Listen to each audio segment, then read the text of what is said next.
വനിതാ സംവരണ ബില്ലിൽ പ്രതിപക്ഷത്തിനെതിരായ ബിജെപി പ്രചാരണം ചെറുക്കാൻ ഇന്ത്യ സഖ്യം. പ്രതിപക്ഷം വനിതാ സംവരണത്തിനെതിരല്ല എന്ന് ജനങ്ങളെ ബോധ്യപ്പെടുത്തും. കേന്ദ്ര സർക്കാർ രാജ്യത്തിന്റെ തെരഞ്ഞെടുപ്പ് ഭൂപടം മാറ്റാനുള്ള നീക്കത്തിലാണെന്നും ജനങ്ങളെ അറിയിക്കും. നിലവിലെ വനിതാ സംവരണം നടപ്പിലാക്കണമെന്നാവശ്യപ്പെട്ട് പ്രതിപക്ഷം പ്രധാനമന്ത്രിക്ക് കത്തെഴുതും. എക്കാലവും അധികാരത്തിലിരിക്കാനുള്ള പദ്ധതിയായിരുന്നു ബില്ലെന്നും അതിന് വനിതകളെ കവചമാക്കിയെന്നും പ്രിയങ്ക ഗാന്ധി MP പറഞ്ഞു. ദക്ഷിണേന്ത്യൻ സംസ്ഥാനങ്ങളെ ദുർബലപ്പെടുത്താനായിരുന്നു നീക്കമെന്ന് രാഹുൽ ഗാന്ധിയും പ്രതികരിച്ചു. അതേസമയം സ്ത്രീകൾക്ക് മുന്നിൽ പ്രതിപക്ഷത്തെ തുറന്നു കാട്ടണമെന്ന് കേന്ദ്ര മന്ത്രിസഭാ യോഗത്തിൽ പ്രധാനമന്ത്രി പറഞ്ഞു.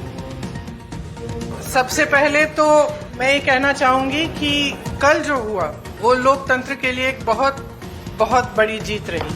जो सरकार की साजिश थी संघीय ढांचे को बदलने की, लोकतंत्र को कमजोर करने की, उसको हराया गया, उसको रोका गया. ये संविधान की जीत थी, देश की जीत थी और विपक्ष की एकता की जीत थी. When the Prime Minister says one nation, one leader, one language,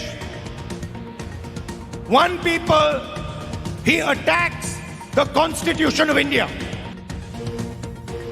Nobel വാരിക്കാരനാണ് വിവരങ്ങളുമായി നമ്മളോടൊപ്പം ചേർന്നത്. നോബൽ പാസ്സാകില്ല എന്ന് ഉറപ്പുണ്ടായിട്ടും തെരഞ്ഞെടുപ്പുകളുടെ പശ്ചാത്തലത്തിൽ ഈ ബില്ല് പാർലമെന്റിലേക്ക് എത്തിച്ചത് രാഷ്ട്രീയ ലക്ഷ്യവും പ്രചാരണവും വെച്ച് തന്നെയാണെന്ന് പ്രതിപക്ഷം തിരിച്ചറിയുന്നുണ്ട്.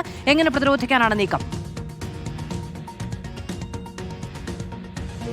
മധു, വനിതാ സംവരണ ഭേദഗതി ബില്ലിനെ ഇന്നലെ വോട്ട് ചെയ്ത് പ്രതിപക്ഷം പരാജയപ്പെടുത്തി. ഇന്നിപ്പോൾ BJP അതിനെതിരെ വലിയ പ്രചാരണമാണ് രാജ്യത്ത് ആരംഭിച്ചിരിക്കുന്നത്. BJPയുടെ ഏറ്റവും വലിയ പ്രചാരണം എന്ന് പറയുന്നത് പ്രതിപക്ഷം വനിതാ സംവരണത്തെ എതിർത്ത് തോൽപ്പിച്ചു എന്നുള്ളതാണ്. അതിനെ മറികടക്കാൻ തീവ്ര ശ്രമത്തിൽ കോൺഗ്രസും ഒപ്പം പ്രതിപക്ഷ പാർട്ടികളും അവരുടെ നീക്കങ്ങൾ ആരംഭിച്ചിരിക്കുന്നു എന്നാണ് എടുത്തു പറയേണ്ടത്. അതിന്റെ ഭാഗമായി രാജ്യവ്യാപകമായി തന്നെ പ്രതിപക്ഷ പാർട്ടി നേതാക്കൾ വാർത്താ സമ്മേളനം നടക്കും. അതിന്റെ ആദ്യ വാർത്താ സമ്മേളനമാണ് പ്രിയങ്ക ഗാന്ധി ഇന്നിപ്പോൾ അല്പം മുമ്പ് നടത്തിയത്. രൂക്ഷമായ വിമർശനം പ്രിയങ്ക ഗാന്ധി ഇന്നിപ്പോൾ വാർത്താ സമ്മേളനത്തിൽ ഉന്നയിച്ചു എന്നുകൂടി നമ്മൾ എടുത്തു പറയണം. പ്രത്യേകിച്ച് മോദി സർക്കാരിന് വനിതാ സംവരണം എന്നതിനപ്പുറം മറ്റ് രാഷ്ട്രീയ ലക്ഷ്യങ്ങൾ ആയിരുന്നു എന്നാണ് പ്രിയങ്ക ഗാന്ധി വ്യക്തമാക്കുന്നത്. സ്ത്രീകളുടെ പേരിൽ സ്ത്രീകളെ ഒരു കവചമാക്കിക്കൊണ്ട് മണ്ഡല പുനർനിർണ്ണയം നടത്താനുള്ള നീക്കമാണ് നടത്തിയത്.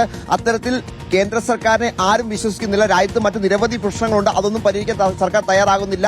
സ്ത്രീകളുടെ മിശിക ആഹാനാണ് പ്രധാനമന്ത്രി ശ്രമിച്ചത് അടക്കമുള്ള വിമർശനങ്ങളും പ്രിയങ്കാജിയുടെ ഭാഗത്ത് ഉണ്ടായി. പ്രതിപക്ഷ പാർട്ടികൾ എന്നാണെങ്കിലും ഈ വാർത്താ സമ്മേളനം നടത്തുന്നതിനൊപ്പം തന്നെ പ്രധാനമന്ത്രി കത്ത് ഒപ്പം രാഷ്ട്രപതിയെ കാണാൻ ശ്രമമൊക്കെ നടത്തുന്നുണ്ട് എന്ന വിവരവും പുറത്തേക്ക് വരുന്നു. എന്താണെങ്കിലും വലിയ തരത്തിൽ ഈ പറഞ്ഞ പ്രചരണങ്ങൾ ചെറുക്കാൻ തന്നെയാണ് ഇപ്പോൾ പ്രതിപക്ഷത്തിന്റെ തീരുമാനം. അതേസമയം കേന്ദ്ര മന്ത്രിസഭാ യോഗം അല്പം മുമ്പ് നടന്നിരുന്നു. ആ കേന്ദ്ര മന്ത്രിസഭാ യോഗത്തിൽ രൂക്ഷമായ വിമർശനം ഈ ബില്ലുമായി ബന്ധപ്പെട്ടുകൊണ്ട് പ്രധാനമന്ത്രി അടക്കം പ്രതിപക്ഷത്തിനെതിരെ ഉന്നയിച്ചു എന്നുകൂടി നമ്മൾ ഈ ഘട്ടത്തിൽ എടുത്തു പറയണം. പ്രധാനമായും പ്രതിപക്ഷം കാണിച്ചത് വലിയ തെറ്റാണെന്നാണ് നരേന്ദ്രമോദി കേന്ദ്ര മന്ത്രിസഭാ യോഗത്തിൽ വ്യക്തമാക്കിയത്. സ്ത്രീകൾക്ക് മുന്നിൽ പ്രതിപക്ഷത്തെ തുറന്നു കാട്ടണമെന്നും മോദി മന്ത്രിസഭാ യോഗത്തിൽ പറഞ്ഞിരിക്കുന്നു. ഒരു വശത്ത് ഇന്നിപ്പോൾ BJPയുടെ പ്രചരണങ്ങൾ, പ്രതിഷേധങ്ങൾ, പ്രത്യേകിച്ച് ഇന്ന് വൈകിട്ട് 4 മണിക്ക് രാഹുൽ ഗാന്ധിയുടെ വസതിയിലടക്കം BJP മാർച്ച് നടത്തുകയും ചെയ്യുന്നുണ്ട്. രാജ്യവ്യാപകമായി പത്രസമ്മേളനങ്ങൾ നടത്തി ഇത് തുറന്നു കാണിക്കുമെന്നുള്ളതാണ് ഇപ്പോൾ പ്രതിപക്ഷം വ്യക്തമാക്കുന്നത്.